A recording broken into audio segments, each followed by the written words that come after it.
ఓం శ్రీ సాయినాథాయ నమః.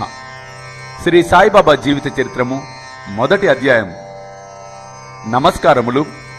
గోధుమలు విసిరిన కథ, దాని వేదాంత ప్రాముఖ్యము. పూర్వ సంప్రదాయము ప్రకారము హేమాడ్ పంత్ శ్రీ సాయి సచరిత్రను నమస్కారములతో ప్రారంభించుచున్నారు. ప్రథమమున విఘ్నేశ్వరుని స్మరించుచు ఆటంకములను తొలగించి ఈ గ్రంథము జయప్రదముగా సాగునట్లు వేడుకొనుచు శ్రీ సాయునాథుడే శ్రీ గణేశుడని చెప్పుచున్నారు.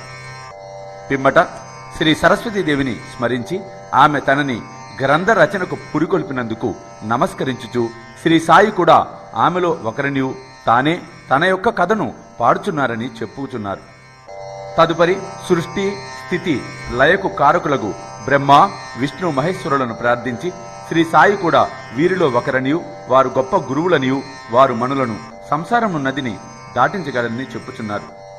తరువాత తమ గృహదేవతయగు నారాయణ ఆదినాథునకు నమస్కరించి వారు కొంకణ దేశములో వెలసిరనియు, ఆ భూమి పరశురాముడు సముద్రం నుండి సంపాదించినదనియు చెప్పుచు వారి కుటుంబము మూల పురుషుని స్తోత్రం చేసిరి.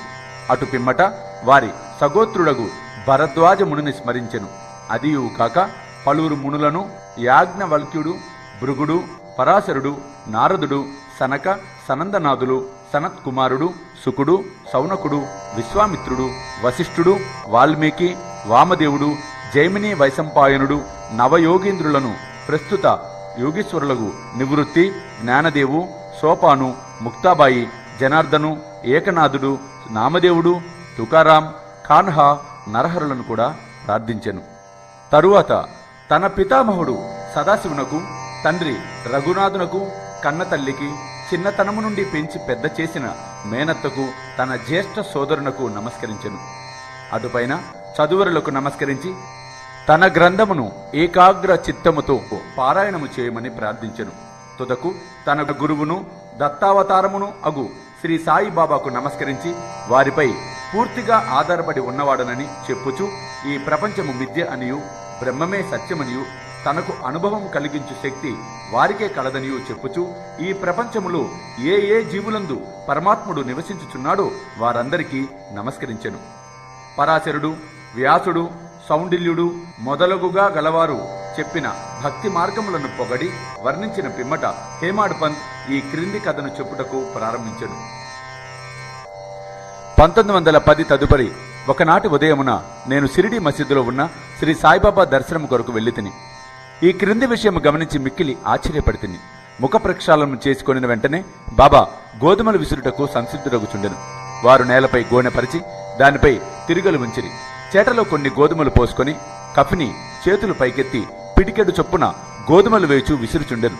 అది చూచి నాలో నేను, ఈ గోధుమ పిండిని బాబా ఏమి చేయను, అతడెందులకు విసురుచుండెను? వారు భిక్షాటనంచే జీవించేవారు కారే, మరి విసురుటలో అర్థమేమిటో, వారికి నిల్వ చేయవలసిన ఆగత్యం కూడా లేదే అని చింతించి తిని. అచ్చటకు వచ్చిన మరికొంతమంది కూడా ఇట్లే ఆశ్చర్యపోయి, కాని మాలో ఎవరికి కూడా బాబాను ప్రశ్నించుటకు ధైర్యము చాలుకుండెను. ఈ సంగతి వెంటనే గ్రామములో వ్యాపించెను. ఆ బాల గోపాలము ఈ వింత చర్యను చూచుటకై బాబా వద్ద గుమిగూడిరి. ఎలాగుననో స్త్రీలు సాహసించి మసీదు మెట్లెక్కి బాబాను ప్రక్కకు జరిపి వారే విసురుటకు ప్రారంభించిరి. వారు తిరుగలి పిడిని చేత పట్టుకొని బాబా లీలలు పాడుచూ విసురుట సాగించిరి. ఈ చర్యను చూచి బాబాకు కోపము వచ్చెను. కాని వారి ప్రేమకు భక్తికి మిగుల సంతసించి చిరునవ్వు నవ్వెను. విసురునప్పుడు స్త్రీలు తమలో తామిట్లనుకొనిది, బాబాకు ఇల్లు లేదు, పిల్లలు లేరు, ఆస్తిపస్తులు కూడా లేవుగా, వారిపై ఆధారపడిన వారు ఎవరూ లేరు, పోషించవలసిన అవసరం కూడా లేదు, వారు భిక్షాటనం నుంచి జీవించేవారు కనుక వారికి రొట్టె చేసుకున్నటకు గోధుమ పిండితో ఏమి అవసరము? అట్టి పరిస్థితుల్లో బాబాకు గోధుమ పిండితో ఏమి పని? బాబా మిగుల దయార్ద్ర హృదయుడొకటిచే మనకి పిండిని పంచిపెట్టును కాబోలు.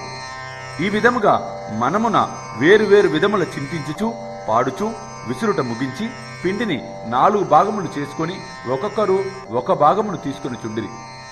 ఇంతవరకు శాంతముగా గమనించుచున్న బాబా లేచి కోపముతో వారిని తిట్టుచూ ఇట్లనెను, ఓ వనితలారా, మీకు పిచ్చి పట్టినదా ఏమి? ఎవరబ్బ సొమ్మనుకొని లూటీ చేయుచుండిరి?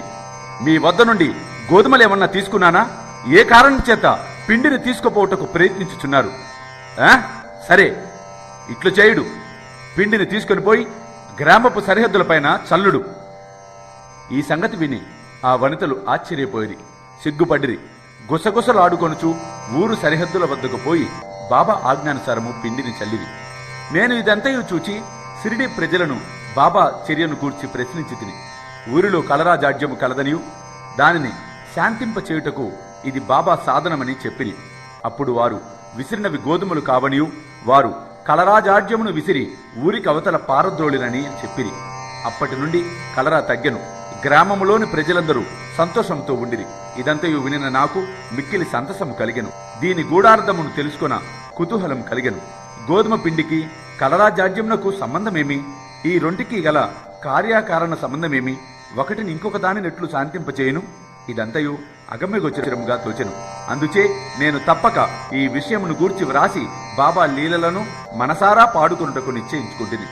ఈ లీలను చూచి ఇట్లు భావించుకొని హృదయానందపూరితుడైతిని. ఈ ప్రకారముగా బాబా సచ్చరిత వ్రాయుటకు నేను ప్రేరేపించబడితిని. అట్లే బాబా కృపా కటాక్షముల చేత ఆశీర్వాదముల చేత గ్రంథము నిర్విఘ్నముగను జయప్రదముగను పూర్తయినది. విసురుట దాని వేదాంత భావము. విసురుటను గూర్చి సిరిడి ప్రజలు అనుకొను రీతియే కాక దానిలో వేదాంత భావము కూడా కలదు. సాయిబాబా సిరిడి యందు 60 ఏండ్లు నివసించెను. ఈ కాలమంతయు వారు విసురుచునే ఉండిరి. వారు నిత్యము విసురునది గోధుమలు కావు కాని భక్తుల యొక్క పాపములు, మనోవిచారములు మొదలగునవి. తిరుగలి యొక్క క్రిందిరాయి కర్మ, మీదిరాయి భక్తి. చేతితో పట్టుకొనిన పిడి జ్ఞానము. జ్ఞానోదయమునకు గాని ఆత్మ సాక్షాత్కారమునకు గాని మొట్టమొదలు పాపములను, కోరికలను తుడిచివేయవలేను. అటు పిమ్మట త్రిగుణరాహిత్యము పొందవలెను. అహంకారమును చంపుకొనవలేను. ఇది వినగానే కబీరు కథ జ్ఞప్తికి వచ్చును. ఒకనాడు స్త్రీ ఒకటి తిరుగలిలో ధాన్యమును వేసి విసురుచుండెను. దానిని కబీరు చూచి ఏడ్వసాగెను. వారి గురువగు నిపతి రంజనుడు కారణమడుగగా కబీరిట్లు జవాబిచ్చెను, నేను కూడా ధాన్యమోలే ప్రపంచమును తిరుగలిలో విసురబడదను గదా అనెను. నిపతి రంజనుడు ఇట్లు బదులు చెప్పెను, భయపడవద్దు, తిరుగలి పిండిని గట్టిగా పట్టుకొనుము, అనగా జ్ఞానమును విడువకము. నేనెట్లు గట్టిగా పట్టుకొని ఉన్నానో నీవును అట్లే చేయుము. మనసును కేంద్రీకరించుము, దూరముగా పోనీయకుము. అంతరాత్మను చూచుటకు దృష్టిని లోనికి పోనిమ్ము, నీవు తప్పక రక్షింపబడదువు. ఓం నమో శ్రీ సాయినాథాయ. శాంతి శాంతి శాంతి. మొదటి అధ్యాయము సంపూర్ణము. సర్వం శ్రీ సాయినాథార్పణమస్తు.